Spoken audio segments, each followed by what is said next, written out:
प्यारे बच्चों नमस्कार, कैसे हैं आप सभी। मैं आपका दोस्त पवन मोरल आप सभी का स्वागत करता हूं आपके अपने परिवार एसएससी अड्डा 24/7 यूट्यूब चैनल पर। आज एक नए मेहमान के साथ। नाम है हमजा खान। आप लोगों के बहुत सारे डाउट होते हैं कि सर एसएससी एमटीएस कैसे क्वालिफाई होगा, क्या मैं पहली बार में एसएससी एमटीएस को क्वालिफाई कर सकता हूं। इन सभी बिंदुओं पर चर्चा करने के लिए आज हमने पहली बार में सिलेक्शन लेने वाले एसएससी एमटीएस 2022 के एग्जाम में पहली बार में क्वालिफाई करने वाले हमजा खान से आप सभी को रूबरू कराने वाला हूं। तो प्यारे बच्चों आइए मिलते हैं हमजा खान जी से। तो हमजा जी, एक बार छोटा सा इंट्रोडक्शन आपका हो जाए जरा। मेरा नाम हमजा खान है। मैंने एसएससी एमटीएस 2022 में फाइनल सिलेक्शन लिया है। मेरी पोस्टिंग गोवा में गोवा एमईएस डिपार्टमेंट में हुई है। मैंने अपनी मतलब प्रारंभिक शिक्षा यूपी गोंडा गोंडा से पूरी करी है।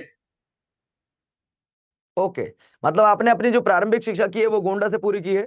तो सर अगर मैं आपसे एक क्वेश्चन पूछता हूँ छोटा सा, क्या आपकी फैमिली में कोई और मेंबर भी ऐसा है जो गवर्नमेंट जॉब में हो? आपकी मम्मी पापा भाई बहन कोई ऐसा है मेंबर जो गवर्नमेंट जॉब में हो? नहीं, मेरी फैमिली पे मैं तो नहीं है, लेकिन लेकिन चाचा के लड़के लड़के कर रहे हैं। चाचा का लड़का मेरा रेलवे में है। अच्छा, तो आपको ये मोटिवेशनल कहाँ से मिला कि मुझे गवर्नमेंट जॉब की तरफ जाना चाहिए? क्योंकि आपने कहा ना कोई भाई है मेरा। तो ईयर्स तक मैं जब 24 साल का था तब तक तो नहीं था, लेकिन लेकिन एक मेरी बहन की फ्रेंड है, उसका एफसीआई का एग्जाम निकला था, एफडब्ल्यूएसआई का। ओके। उसके बाद से मुझे मोटिवेशन आया कि मैं भी कर सकता हूँ। ओके, तो अब आप इस समय पर एट प्रेजेंट गोवा में पोस्टेड हैं। Yes sir. आपको कितना टाइम हो गया गोवा में? अभी 1 मंथ हुआ है। 1 मंथ हो गया है। तो प्यारे बच्चों अभी इनका 1 मंथ हुआ है। अभी 1-2 दिन पहले इनकी कॉल आई जब मेरे पास, इन्होंने मुझे बताया कि भैया मेरा हो गया है सिलेक्शन और पहली सैलरी आ गई। उस दिन बड़े भावुक थे, बड़े उतावले थे और बड़े नर्वस भी थे। तो मैंने कहा आप चिंता मत करो, थोड़ा सा आपका मन हल्का हो गया गुरु से बात करके, अब आप अपनी मम्मी पापा से बात करो। तो इन्होंने जब आपने जब अपनी मम्मी पापा से बात की, पहले आपने मुझसे बात की, जब आपने अपनी मम्मी पापा से बात की तो कैसा महसूस हुआ आपको जब आपने कहा मम्मी मेरी पहली सैलरी आई है? तो उनका क्या रिएक्शन था? वो एकदम इमोशनल मोमेंट था। सिलेक्शन लेना चाहते हैं एसएससी एमटीएस और हवलदार में, उन बच्चों के लिए क्या कहना चाहेंगे, वो भी अपने माता पिता को प्राउड फील करा सकें?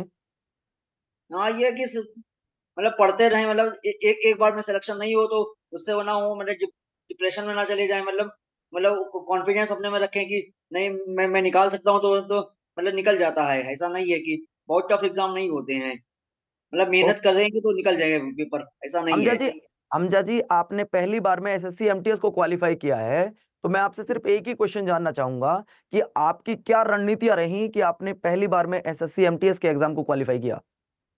सर, मेरी स्ट्रेटजी ये थी कि जैसे जैसे एमटीएस में जीएस और इंग्लिश का मेन रोल है। जी। तो मेरा मैथमेटिक्स उतना स्ट्रांग नहीं है, मैथमेटिक्स। ओके। लेकिन रीजनिंग मेरी मेरी ठीक ठाक है, रीजनिंग ठीक ठाक है। हम्म। हाँ, तो इसमें इसमें मेरा फोकस था जीएस और इंग्लिश पे। तो मैं अच्छा। मैं सुबह में जीएस जैसे पढ़ लेता था, फिर शाम हम्म। में इंग्लिश का दे देता था, फिर थोड़ा बहुत मैथ और मतलब एक दिन में दो सब्जेक्ट पढ़ लेता था। जैसे एक दिन जीएस पढ़ लिया, एक दिन इंग्लिश पढ़ लिया, फिर अगले दिन फिर वो मैथ पढ़ लिया, मैथ और रीजनिंग कर लिया। ऐसे ऐसे ही करता रहता। फिर हफ्ते में उसे उसे सब रिवाइज कर लेता था सैटरडे को। ओके। हमजा भाई एक क्वेश्चन आपसे मेरा और भी है, क्योंकि आप सेलेक्टेड हैं, आप इन बच्चों को बहुत अच्छे से समझा पाएंगे। जो बच्चे एग्जाम देने जाते हैं तो कई सारे बच्चों को मैंने ऐसा सुना है, मतलब जब मुझसे भी उनकी बात हुई है कि सर मुझे टाइम कम मतलब मैं टाइम मैनेज नहीं कर पाया, या मुझे पेपर में कम टाइम मिला, मुझे ऐसा लगा कि मुझे और थोड़ा सा टाइम चाहिए था, मैं पेपर सोल्व नहीं कर पाया। तो ये टाइम मैनेज करने वाली जो चीज है इसको आपने कैसे कंट्रोल किया, टाइम को कैसे मैनेज किया सर? ये तो मॉक टेस्ट, मॉक लगाने से हो जाता है। मॉक से अच्छा। मॉक से मॉक तो से मॉक से जितना मॉक लगाएंगे उतना उतना टाइम मैनेजमेंट होगा। मतलब टाइमर चलता रहता है, तो उसी हिसाब से हो जाता है। तो तो ऊपर क्या आप इन टाइमर बच्चों चलता है। तो क्या आप इन बच्चों को ये कहना चाहोगे कि अगर आपका सिलेबस कंप्लीट हो जाता है उसके बाद आपको मॉक टेस्ट लगाना जरूरी है? मॉक टेस्ट मतलब रोज रोज मॉक नहीं लगा सकते, मतलब जैसे सैटरडे संडे में लगा सकते हैं। एक मॉक तो मस्ट है। अच्छा। हमजा जी एक और क्वेश्चन कि आपने इतने कम समय में, जैसा आप बता रहे थे कि भैया मैंने मात्र 6 से 7 महीने तैयारी की, आपने इतने कम समय में अपने सिलेबस को कैसे कंप्लीट किया? थोड़ा सा उन बच्चों को गाइड कीजिएगा नहीं सर, जो आपकी आवाज को सुन रहे हैं। मैं 2018 से मैं प्रिपरेशन में था। मैंने जैसे अच्छा। आपने बताया कि मैंने डिफरेंट एग्जाम एग्जाम के लिए मैंने 2 साल तो पहले सिलेबस में लगाया। तो उस भी एग्जाम देता रहा, फिर उसके बाद एसएससी का देता रहा। हम्म फिर मेरा जब जो कोर्स पूरा हो गया तो हम्म रिवीजन पे था, हम्म। रिवीजन पे था। नहीं, आपने कहा कि भैया मैंने एमटीएस को सिर्फ 6 से 7 महीने दिए और मेरा हाँ वो क्लियर तो, हो गया। हाँ मतलब 2018 से तैयारी करता तो मेरी तैयारी हो गई थी, मतलब तैयारी थी। अच्छा, ये तैयारी है। आप पहले से कर रहे थे, एमटीएस का ये आपका पहला फॉर्म था, ये कहना चाहते हैं आप? नहीं, फॉर्म तो पहला नहीं था, लेकिन इससे पहले भी एमटीएस दिया था तो क्लियर नहीं हुआ था। ओके। तो प्यारे बच्चों, अभी जैसा हमजा ने बताया, देखिए अगर आपका सिलेबस कंप्लीट होता है तो आपको उसके बाद मॉक टेस्ट लगाने चाहिए। और मॉक टेस्ट लगाने का फायदा ये है कि आपको जैसा एग्जाम हॉल होता है ना, ऐसा ही आपको अपने घर को बनाना होगा, आपके उस रूम को बनाना होगा, आपके उस लाइब्रेरी को बनाना होगा जहां आप बैठकर पढ़ रहे हैं। अपना टाइम मैनेज करने का ये सबसे अच्छा तरीका है कि आपको मॉक टेस्ट देने चाहिए। और मॉक टेस्ट जब देना चाहिए, जो मेरा मानना है, कि जब आपका सिलेबस कंप्लीट हो। क्योंकि अगर आपका सिलेबस कंप्लीट नहीं है, आप मॉक टेस्ट देते हो तो आपके नंबर कम आते हैं, आप डिमोटिवेट हो जाते हो। दूसरी बात, एक और क्वेश्चन सर, जैसा आपने अभी बताया कि एमटीएस में 2 ही सब्जेक्ट का रोल ज्यादा है, जीएस का और इंग्लिश का। तो आपने इन दोनों सब्जेक्ट पे कैसे कमांड करी, क्या स्ट्रेटजी रही आपकी कि जीएस और इंग्लिश को स्ट्रोंग कर सकूं? क्यों मैं इस सवाल को इसलिए पूछ रहा हूं, ये बच्चों का भी क्वेश्चन है। जो बच्चे ग्रामीण क्षेत्र से आते हैं उनकी कहीं ना कहीं इंग्लिश वीक होती है। तो सर मतलब कैसे सर वो आपने इन दोनों सब्जेक्ट को मस्ट किया, जरा बताएंगे? जैसे जैसे मैं जीएस का बता दूं, जैसे मैं मॉर्निंग का समय जीएस को दे देता था। जी। 6 बजे से 10 बजे तक पूरा जीएस का दे देता।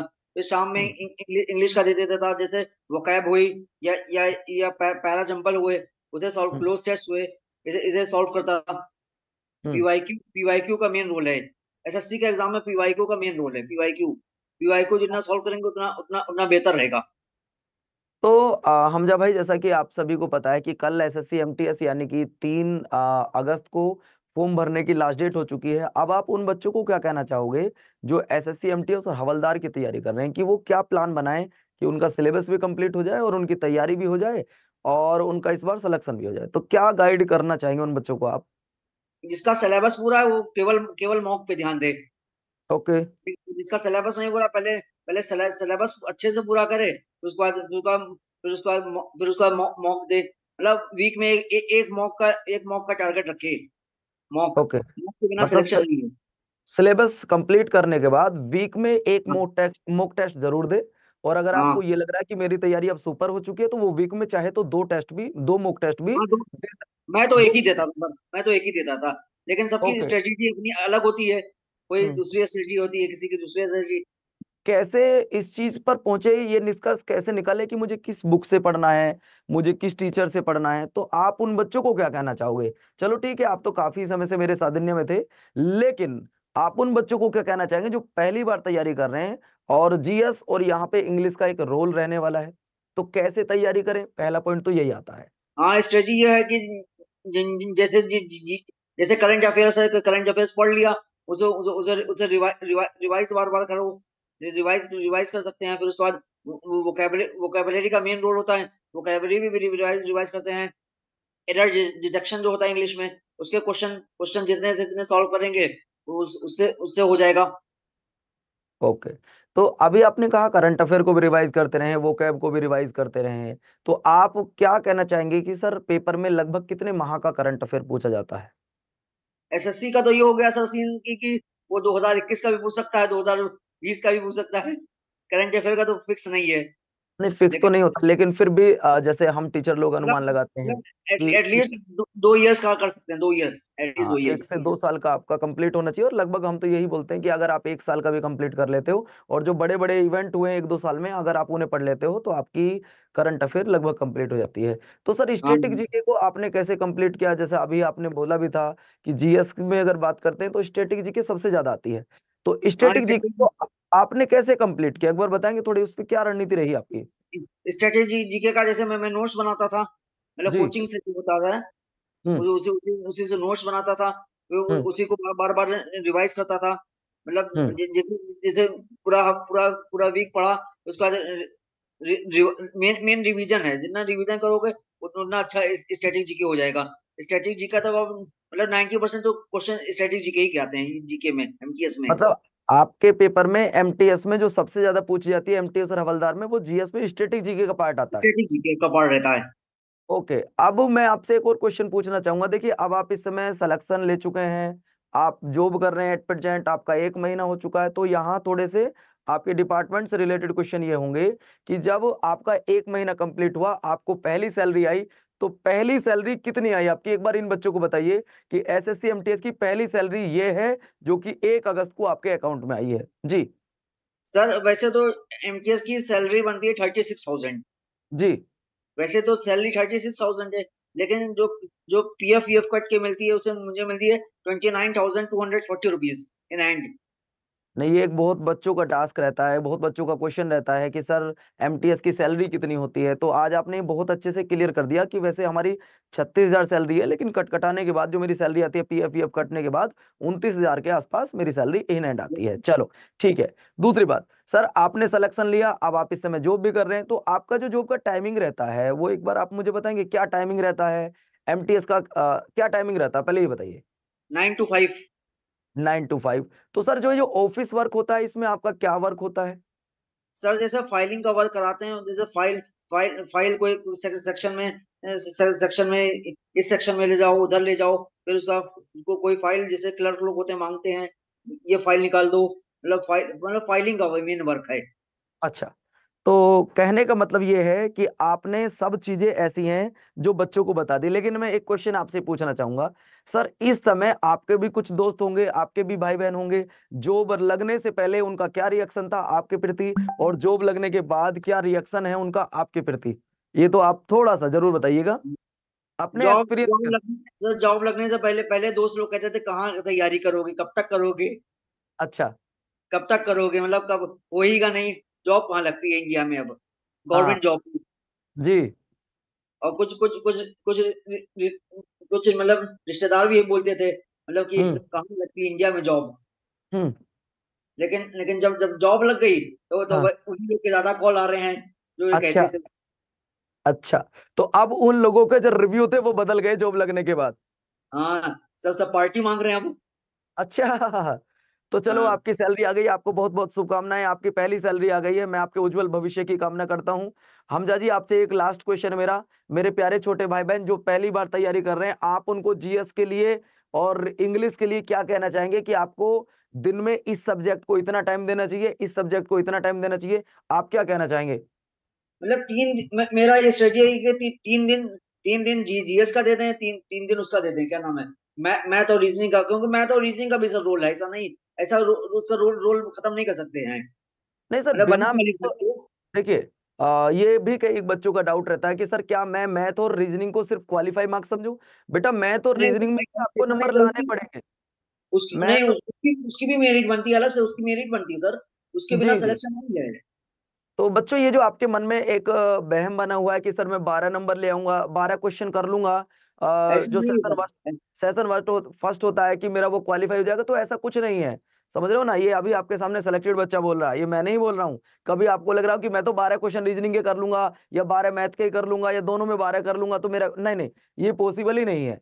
आपको मेरे उसमें तो भी अच्छे सेवेंटी नंबर। फाइव आए थे, मेरे बिल्कुल। 75 सेशन फर्स्ट में आए थे उसमें, सर सेवेंटी ओके, फाइव तो नंबर आपको वो भी क्वालिफाई करना होगा, और उसके बाद आप सेशन सेकंड में जाते हैं, तो क्या कहना सेकंड सेशन चाहेंगे तो मस्ट है आप? ना, सेकंड सेशन तो मस्ट है, लेकिन लेकिन फर्स्ट भी जी। क्वालिफाई करना पड़ेगा अच्छे नंबर से, उसी उसी जी। से मेरिट बनती है। ओके, तो अब आप क्या कहना चाहेंगे उन बच्चों को जो कहीं ना कहीं पहली बार तैयारी कर रहे हैं कि मैं तैयारी कैसे करूं? एक प्लान है आपके पास कोई, जिस प्लान के माध्यम से आपने सिलेक्शन लिया? पीवाईक्यू का है प्लान, और उसके बाद उसके जो जो पहली बार तैयारी करें, पहले अपना सिलेबस पूरा करें, बिना सिलेबस तो होगा नहीं, पहले पहले मतलब। सिलेबस पूरा करें, चाहे चाहे चाहे यूट्यूब से करें, चाहे उससे करें, क्या नाम है, चाहे चाहे पेड बैच लेकर करें, कहीं से भी करें, अच्छा। लेकिन लेकिन पहले सिलेबस पूरा करें, उसके बाद जब सिलेबस पूरा हो जाए तो उसके बाद मॉक पे आ जाएं, अच्छा, मॉक के बाद फिर जितने मॉक लगाएंगे उतना फायदा रहेगा, क्योंकि एसएससी का ये रोल है कि पीवाईक्यू ही पूछता है ज्यादातर, पीवाईक्यू का रोल ज्यादा है उसमें। तो प्यारे बच्चों, अभी आपने देखा हम बात कर रहे थे सेलेक्टेड स्टूडेंट हमजा खान जी से, जिन्होंने पहली बार एग्जाम दिया तो शायद क्वालिफाई नहीं हो पाया, दूसरी बार एग्जाम दिया तो क्वालिफाई किए। और प्यारे साथियों, आज उन्होंने पूरी इन्फॉर्मेशन आपको दी, क्या सैलरी होती है, क्या जॉब प्रोफाइल होता है, क्या जॉब प्रोफाइल होता है, क्या आपका वर्क होता है, सारी बातों की इन्फॉर्मेशन आपको इन्होंने दे दी है। अब मैं हमजा खान जी आपके उज्जवल भविष्य की कामना करता हूं, भगवान से प्रार्थना करता हूं कि आपने जो अपना टारगेट बनाया हुआ सीजीएल, आप उस मुकाम पर भी जरूर पहुंचे। आप नहीं, हमारे साथ जुड़े, इसके लिए थैंक यू अड्डा सो का भी मच। बहुत बोलते हैं सर, अड्डा का भी धन्यवाद। बहुत बोलते हैं। धन्यवाद, thank you so much, thank you so much.